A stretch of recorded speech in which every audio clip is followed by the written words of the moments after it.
जळगाव विधान परिषद निवडणुकीसाठी शिवसेनेचे नेते आणि मंत्री गुलाबराव पाटील त्यांचा मुलगा प्रतापराव पाटील यांच्या उमेदवारीसाठी प्रयत्न करतात। माझ्या मुलाला तिकीट मिळावं अशी मागणी त्यांनी शिवसेना नेतृत्वाकडे केली आहे। तर त्याचबरोबर मुलाला उमेदवारी मागण्यामध्ये काही गैर नसल्याचं देखील ते म्हणालेत। दुसरीकडे जळगाव जिल्ह्यामधील शिवसेना आमदार किशोर पाटील मुलगा सुमित पाटलांच्या उमेदवारीसाठी आग्रही आहेत।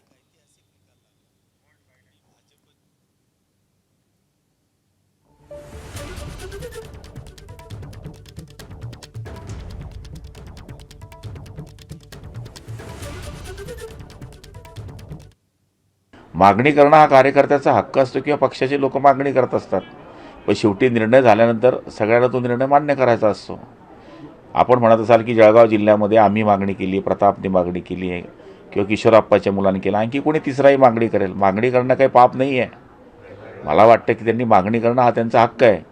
पण मी तपास केला तर किशोरप्पांचे जे चिरंजीव आहे म्हणजे नात्याने ते माझे नातू लागतात, त्यांचं वय फक्त 26-27 आहे। याला 30 वर्ष वय पूर्ण लागतं आणि ते आमदार आहेत, त्यांना या गोष्टीची माहिती असावी। माझ्या पाचोरा आणि भडगाव नगरपालिकेमध्ये एक ऐतिहासिक निकाल लागला।